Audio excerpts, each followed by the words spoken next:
राधे श्याम श्री राम जय राम जय जय राम श्री राम जय राम जय जय राम।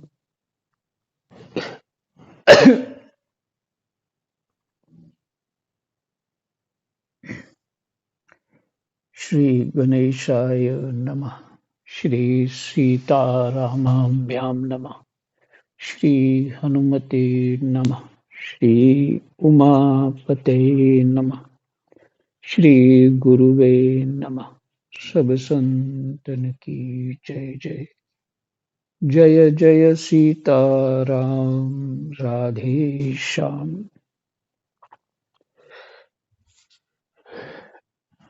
दशम स्कंद 84वां अध्याय।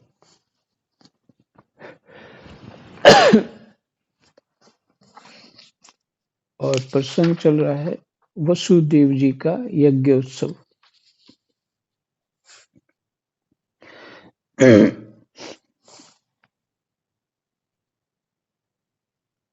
श्लोक नंबर 34 से पाठ करेंगे।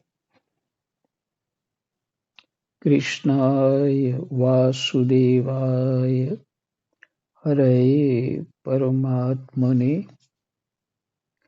प्रणतः क्लेशनाशाय गोविन्दाय नमो नमः।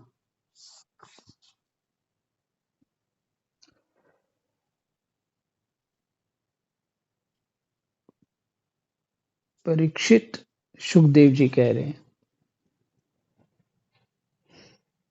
अभी सब आप गंगा किनारे सुखदेव जी की वाणी सुनेंगे। माने उनके शब्द हैं और दिन है, वहां रात नहीं है। चलो पहुंचो सभी। परीक्षित, इसके बाद ऋषियों ने भगवान श्री कृष्ण, बलराम जी और अन्य अन्य राजाओं के सामने ही वसुदेव जी को संबोधित करके कहा।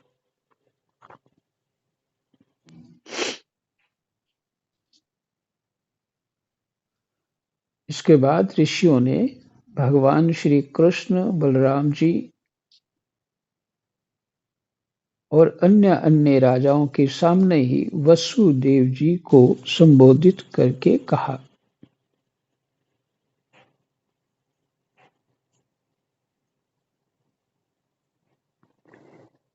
कर्मों के द्वारा कर्म वासनाओं और कर्म फलों का आत्यंतिक नाश करने का सबसे अच्छा उपाय यह है कि यज्ञ आदि के द्वारा समस्त यज्ञों के अधिपति भगवान विष्णु की श्रद्धा पूर्वक आराधना करे।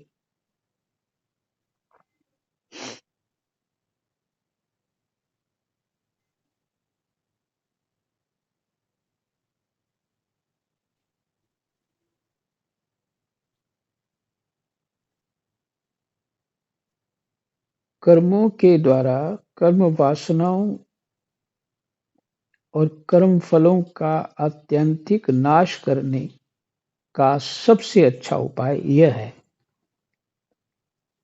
क्या है? कि यज्ञ आदि के द्वारा समस्त यज्ञों के अधिपति भगवान विष्णु की श्रद्धा पूर्वक आराधना करें। यज्ञ जो है ये भी आराधना है ही आराधना। शब्द ही यज्ञ, भगवान का नाम है यज्ञ।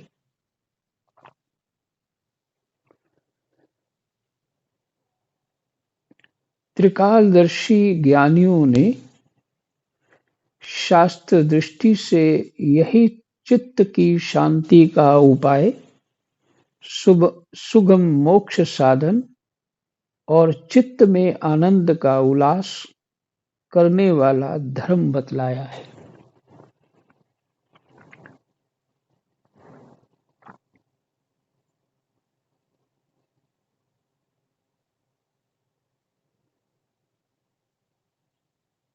त्रिकालदर्शी ज्ञानियों ने शास्त्र दृष्टि से यही चित्त की शांति का उपाय, सुगम मोक्ष साधन और चित्त में आनंद का उल्लास करने वाला धर्म बतलाया है।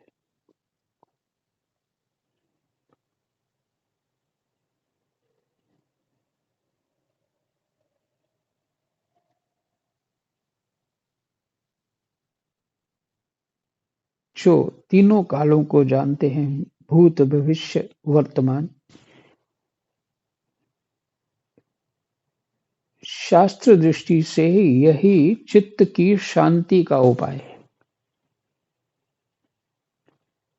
सुगम मोक्ष साधन और चित्त में आनंद का उल्लास करने वाला धर्म बतलाया है। ये सरल उपाय माने सुगम उपाय है मोक्ष साधन का, चित्त की शांति का। चित्त की अशांति क्यों नहीं है? चित्त की अशुद्धि है। चित्त में जो होना चाहिए वो नहीं है, कुछ और है।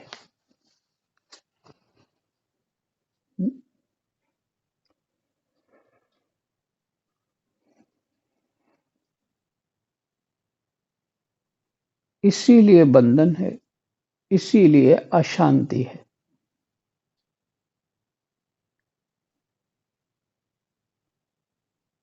तो यज्ञ शब्द आया, यज्ञ। वसुदेव जी वैदिक यज्ञ कर रहे हैं, जो बहुत सारे लोग इकट्ठे होते हैं, विशेष यज्ञ होता है। उस यज्ञ को नाम मुझे किस तरह का यज्ञ करते हैं, कर्मकांड रूपी यज्ञ है। और इसमें पर वो भी परमात्मा के लिए, वो भी परमात्मा के लिए।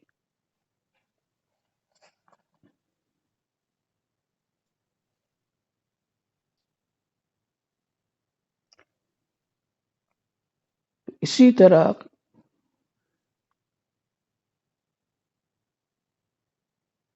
शिष्य की सेवा, शिष्य की सेवा मैंने गुरु सेवा, वो भी यज्ञ है।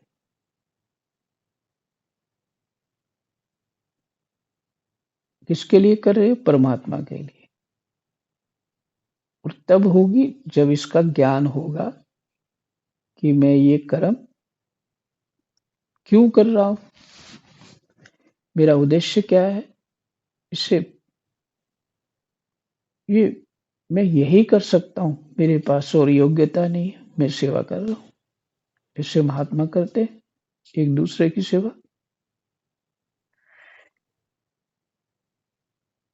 और वो यज्ञ है, आपको पहले ही चर्चा हो चुकी है, यज्ञोपवीत, ये भी यज्ञ है। जन्म जो होता है वो जाति में होता है, उसके बाद यज्ञोपवीत धारण करते हैं जब, तब दूसरा जन्म होता है। इसलिए द्विज कहा जाता है। जिनको शास्त्र की आज्ञा है, जो यज्ञोपवीत धारण कर सकते हैं, अगर वो यज्ञोपवीत धारण करते हैं तभी वो द्विज हैं, ने उनका दूसरा जन्म हुआ। और वो जीवन परमात्मा के अर्पण है, इसलिए यज्ञोपवीत पहनते हैं। तो वो भी यज्ञ है। जीवन ही परमात्मा के लिए है। तो उसमें वो गृहस्थी हो जाता है तो वो भी परमात्मा के लिए है। लक्ष्य ये नहीं होता है कि मैं प्रसन्न हो जाऊं और मेरे परिवार वाले प्रसन्न हो जाएं तो मैं परमात्मा का यज्ञ कर रहा हूं। ये तो फिर अपने और अपने परिवार के लिए,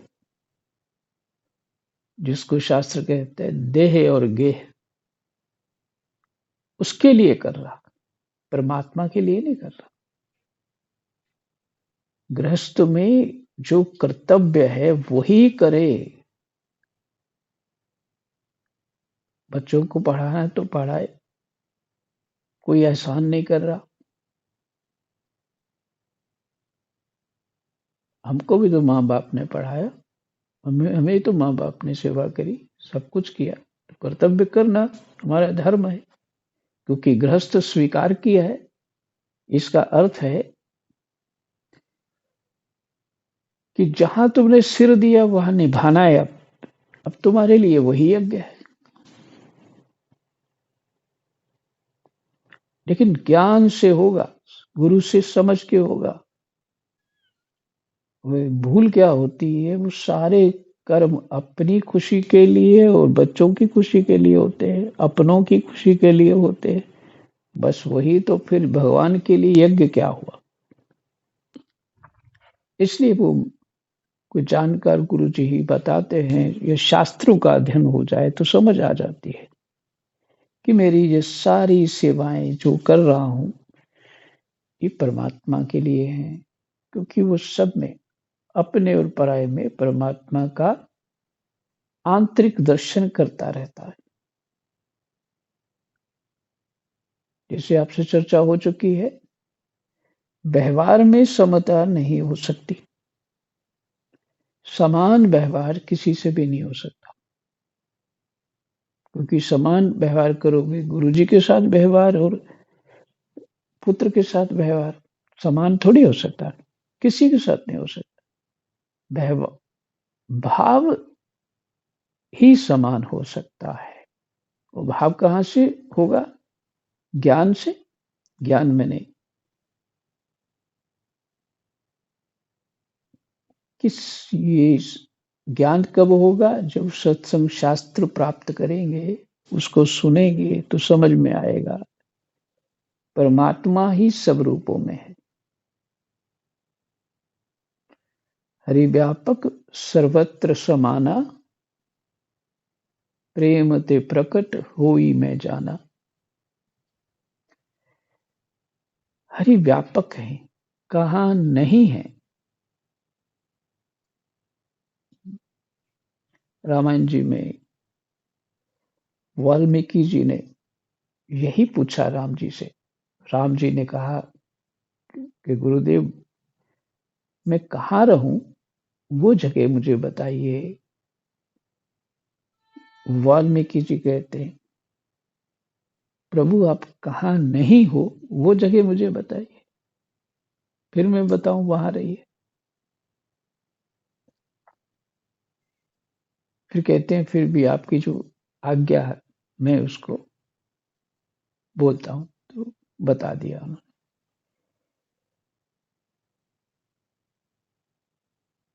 तो जब दृष्टि शास्त्र को समझ करके हमारा चिंतन जो है यथार्थ हो जाता है, तब हम हर कार्य को यज्ञ बना सकते हैं।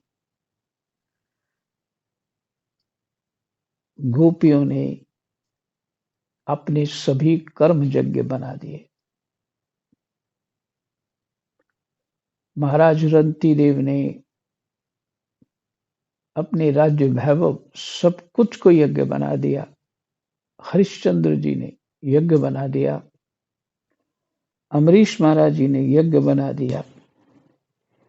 भगवान राम कृष्ण ने अपने पूरे जीवन को यज्ञ बना दिया।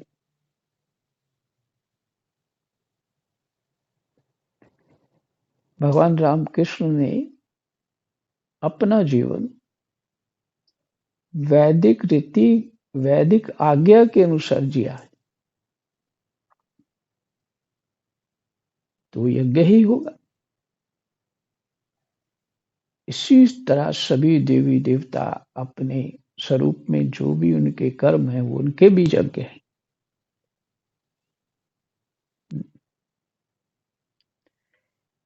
तो इसलिए हम अपने विचार को भी यज्ञ बनाएं,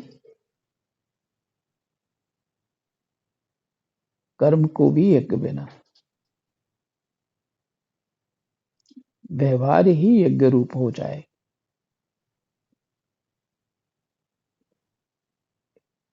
अपने ही चिंतन से इसको समझ पाएंगे। अपने चिंतन से इसको उसकी खोज करेंगे, तब उस जगह पहुंच जाएंगे। कोई भी कर सकता है, कोई भी अपने अपने कर्म को यज्ञ बना सकता, जहां भी खड़ा हो। भंगी भी झाड़ू लगाता है तो वो भी अपना यज्ञ, उस कर्म ही उसका यज्ञ है। वास्तव में पहले से ही यज्ञ है, क्योंकि सेवा धर्म यज्ञ है। सेवा जो धर्म है वो पहले से ही यज्ञ है।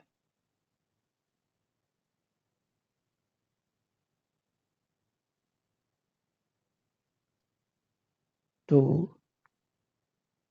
और सेवा यदि थोड़ी समझ के साथ हो जाए तब वो यज्ञ है, और नहीं तो वो फिर पैसे के लिए है, जरूरतों के लिए।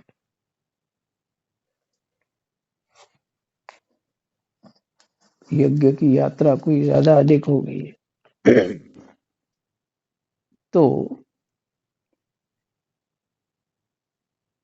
यही शांति का उपाय है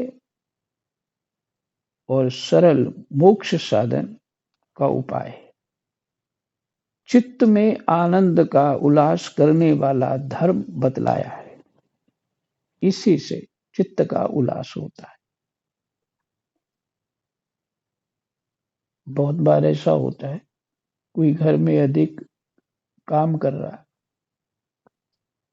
तो बोल देते मैं सारा दिन लगा रहा या लगी रही, मेरे तो अंग अंग टूट रहे हैं, मुझे रेस्ट नहीं होता।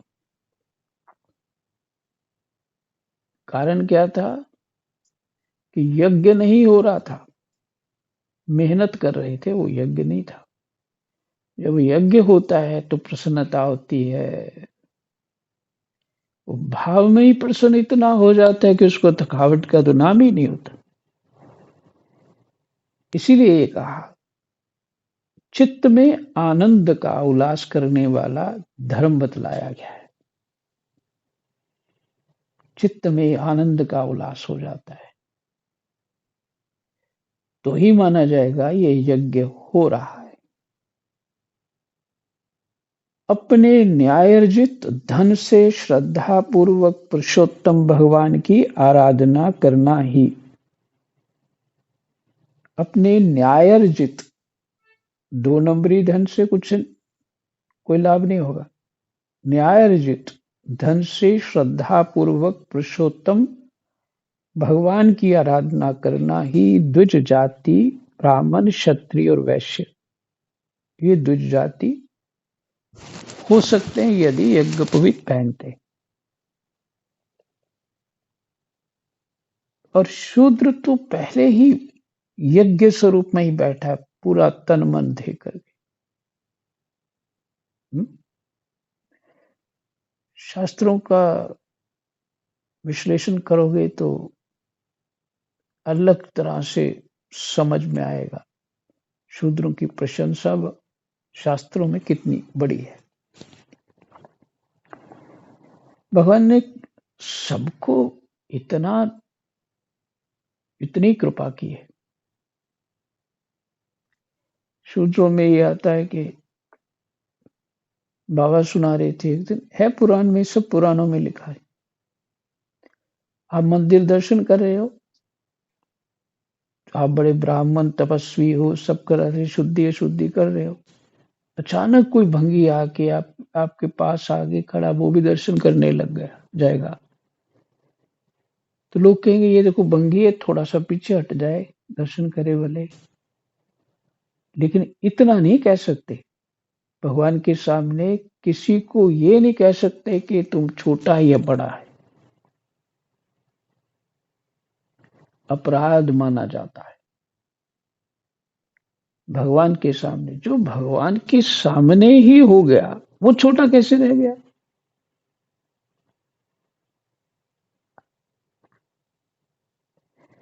ये है शास्त्र की महिमा। अनजान लोग कुछ भी कर दें, किसी को भला बुरा कह दें, वो अज्ञता है, अज्ञानता है। लेकिन जब उसको कर्म करना होगा, तब उसके प्रति हम ये भाव रख सकते हैं, ये आत्मा स्वरूप ईश्वर ही है जो सेवा कर रहा है। लेकिन व्यवहार, आप उसको सब कुछ दीजिए, जो चाहते हो दीजिए ईश्वर बुद्धि से, लेकिन व्यवहार जो हो, जो योग्य व्यवहार हो वही करें। ऐसा नहीं कि व्यवहार ही अब बदल दे, आ जाओ आज इकट्ठे बैठ के खाना खाते हैं, तो उसका भी दिमाग फिर जाएगा और आपका तो पहले ही फिर गया। नहीं, शास्त्र जो कह रहा है वैसे मानना है। शास्त्र कह रहा है सबके प्रति आदम बुद्धि। पीछे अब मैंने बताया आपको, गोस्वामी तुलसीदास जी रामायण में जो दुष्ट है उनकी भी प्रशंसा कर रहे हैं, उनसे भी प्रार्थना कर रहे हैं कि मैं रामायण जी लिख रहा हूं, मुझे आशीर्वाद दीजिए। बहुत गंभीर बात है।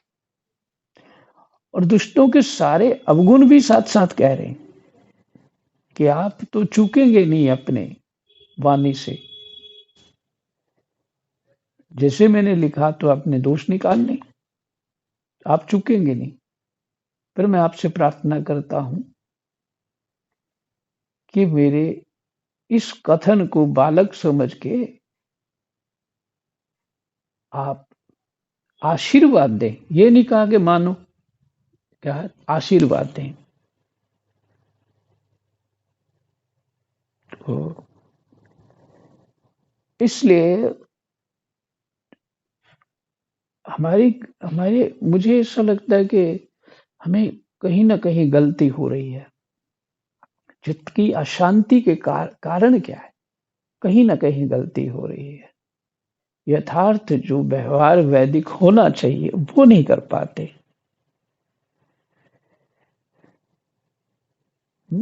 अपने ढंग की बुद्धि इस्तेमाल करते, जिसका कोई सिर पैर नहीं होता है, फिर नाचते। नाचना मैंने फिर दुखी होते, ना ये जन्म लाभ होता है ना अगला जन्म लाभ होता है। क्योंकि आज तुमने किसी को कह दिया ना, किसी को भी कह दिया कि तुम तो अच्छे नहीं हो, या तुम नीच हो, या तुम ठीक नहीं हो, तुम दुर्बुद्धि हो, इत्यादि कुछ की कह दिया, वहां पे एक ना एक दिन तुम्हें खड़ा होना ही पड़ेगा। मैंने वही स्थिति आएगी। जिसकी निंदा करते हो वही स्थिति आएगी, क्योंकि निंदा तो तुम परमात्मा की कर रहे हो ना। ज्ञान नहीं है, गुण अवगुण का ज्ञान ही नहीं है, इसलिए वो निंदा तो भोगनी पड़ेगी। थोड़ी सी भी बोलोगे हो गया काम।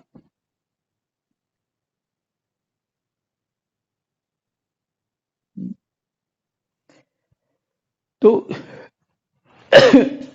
इसलिए अज्ञता से, अज्ञानता से ही ये सारे कार्य होते। अगर जीवन में शास्त्र नहीं है तो समझिए पशु है जीव। चाहे वो यज्ञ पवित्र धारण भी करता हो तो भी वो पशु है, क्योंकि उसको ज्ञान नहीं होगा। सही समझ नहीं आएगी, धर्म क्या है, कर्म क्या है, करना क्या है, कैसे करना है, ये ज्ञान ही नहीं होगा। आप ऐसे चाहे कितना दान करो, पुण्य करो, कुछ भी करो, गया स्वाहा, राख में गया सब, क्योंकि पहले ही कामना बांध के बैठे थे। दान भी यज्ञ है, स्पष्ट किया कहा गीता जी में। दान मैंने देना, छोटा समझ के नहीं देना, कुछ भेंट करना आदर पूर्वक, ये है दान। साधु ब्राह्मण को तो कुछ दे दिया ना, तो समझिए बहुत कुछ ले लिया, दिया कुछ नहीं। साधु ब्राह्मण को दे दिया तो समझिए बहुत कुछ ले लिया, दिया कुछ नहीं। ये जो वाक्य मैंने शब्द लास्ट में बोला है, पढ़ते पढ़ते समझ में आएगा।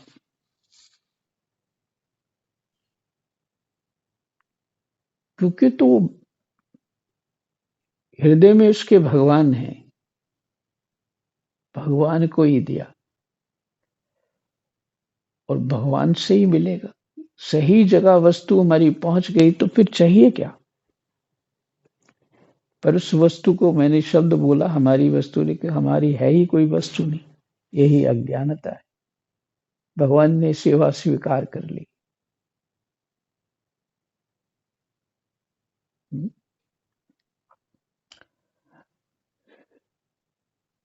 तो मेरे को ये कहना था कि यज्ञ की समझ होनी चाहिए। कर्म क्या है, धर्म क्या है, ज्ञान क्या है, कर्तव्य क्या है, जीवन किस लिए है,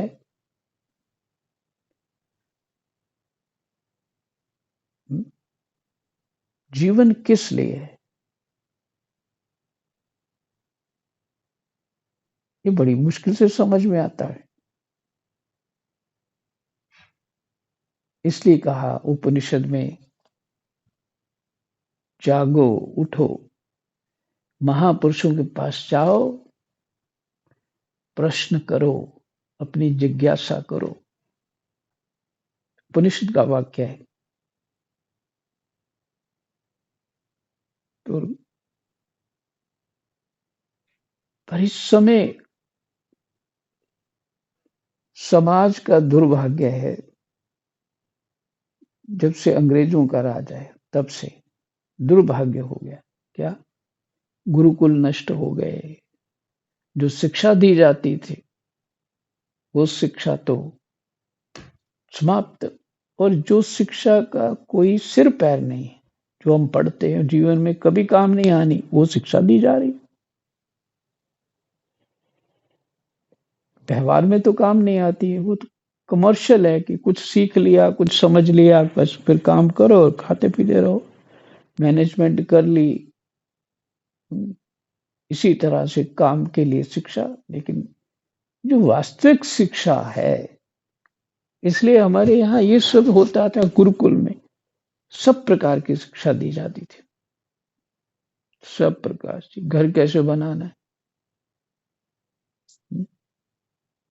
समाज में व्यवहार कैसे करना है, ये भी हर तरह की शिक्षा दी जाती थी। इसलिए लोग उस समय बड़े हाइजीनिक रहते थे, बड़े उच्च स्तर का जीवन था। कौन सा जीवन? मिट्टी का घर होता था, देसी गाय का गोबर लीपा पोता होता था, चूना मिट्टी की दीवारें होती थी, ऊपर घास होता था। ये उच्च स्तर का जीवन है, क्योंकि सर्दी गर्मी में वो समान रहता है और पूरी ऑक्सीजन देता है, किसी भी ग्रह नक्षत्र की किसी वाइब्रेशन को रोकता नहीं। जैसे अभी देखिए, कमरे में बैठे हो तो नेटवर्क नहीं आता, कभी कभी बाहर जाते हो नेटवर्क आता। क्यों? कि हमने लोहा लक्कड़ पत्थर बंकर बना के बैठे हुए अंदर। तो जो जो प्रकृति की पूरा आभास होना चाहिए वो नहीं होता। मैं उन घरों में रहा हूं, आनंद हो जाता है। गोबर की जो खुशबू आती है उसके ऊपर पैर रखते हैं, वो जो सफेदी बोलते हैं, चूना करते हैं, जो कोई कलई बोलते हैं, उसकी कैल्शियम युक्त सुगंध होती है। प्रकृति के बीच ही में रहना और अपना गाय रखी है, खेतों में काम करना, ये सब प्रकृति के बीच में रहना तो उच्च स्तर का जीवन है।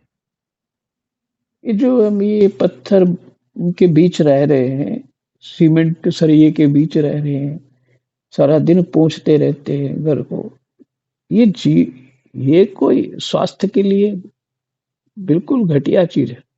तो यहाँ बुद्धि नहीं काम करे, स्वास्थ्य बिल्कुल बिगड़ जाता है, मन बुद्धि सब बिगड़ता।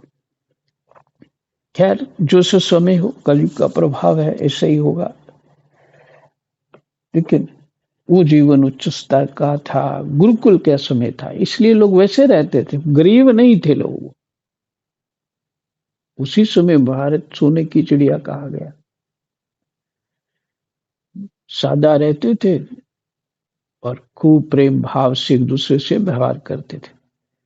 हाँ, कुछ कुछ तो हर समय दुष्ट तो रहते ही हैं। तो यज्ञ की बात हो रही थी।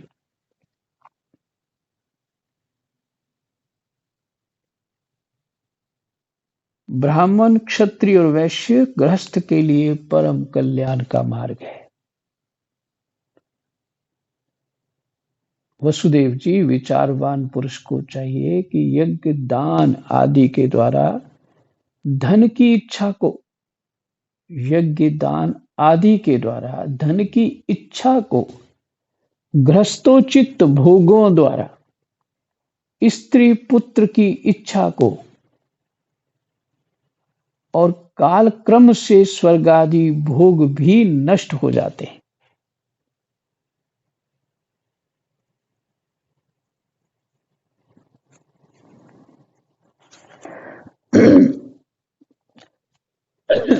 ये वाक्य कभी नहीं सुने होंगे आपने।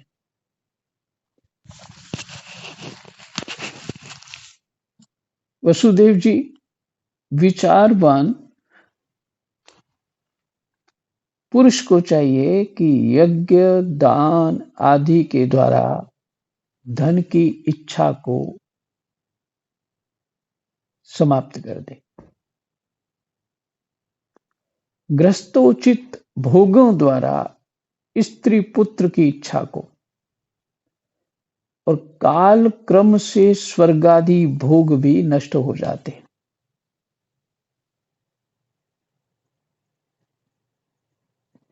इस विचार से लोकेशना को त्याग दे। ये सब लोकेशना है, धन की इच्छा, स्त्री पुत्र की इच्छा, और खाली स्त्रियों के लिए नहीं, पुरुषों के लिए ये ज्ञान तो शास्त्रों में तो ऐसे ही लिखा है। लेकिन स्त्रियों के लिए क्या है? पुरुष और पुत्र की इच्छा और धन की इच्छा। काल कर्म के काल क्रम से क्रम मैंने क्या बोलते हैं, सीरियल वाइज हो गया, 1 2 3 3 1 2 3 4 5 6, इसे क्रम इसको बोलते हैं। माने धीरे धीरे कालक्रम से स्वर्गादि भोग भी नष्ट हो जाते हैं। सब कुछ नष्ट ही होना है। इस विचार से लोकेशना को त्याग दे। ये कुछ नहीं रहना, उस धन का दान करो, स्वर्ग आदि के भोग भी नष्ट हो जाते हैं, सब कुछ नष्ट हो जाता है। अब ये मत सोचिएगा कि दान क्यों करें जब नष्ट ही हो जाना है। तो गांठ बांध के ऊपर बैठे रहो, बचा लो। इस प्रकार धीर पुरुष घर में रहते हुए ही तीनों प्रकार की ऐषणाओं इच्छाओं का परित्याग करके तपोवन का रास्ता लिया करते थे।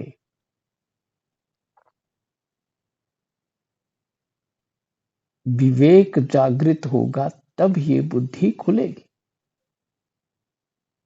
गोस्वामी जी कहते हैं बिनु सत्संग विवेक न होई, और वो सत्संग राम कृपा बिनु सुलभ न सोई।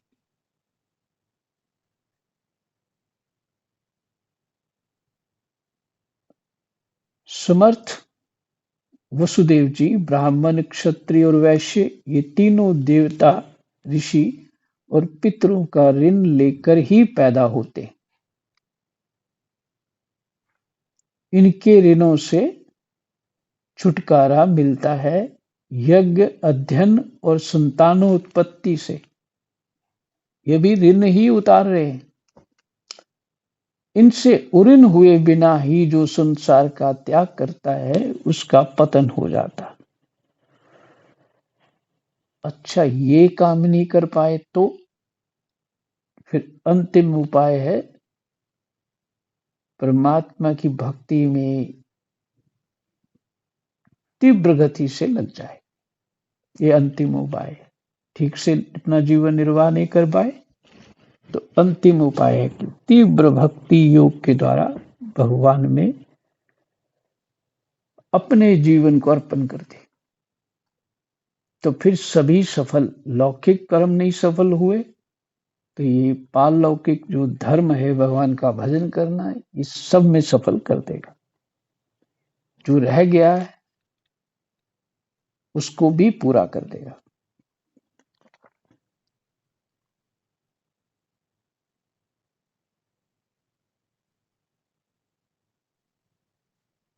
परम बुद्धिमान वसुदेव जी, आप अब तक ऋषि और पितरों के ऋण से तो मुक्त हो चुके हैं। अब यज्ञों के द्वारा देवताओं का ऋण चुका दीजिए और इस प्रकार सबसे उऋण होकर गृह त्याग कीजिए। भगवान की शरण हो जाइए।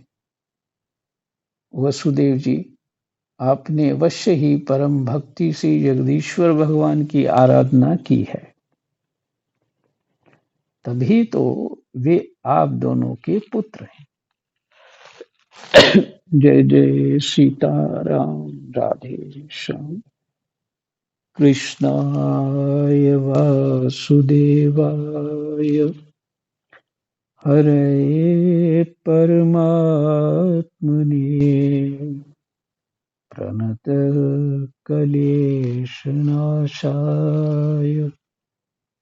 गोविन्दाय नमो नमः। जय जय सीताराम, राधे।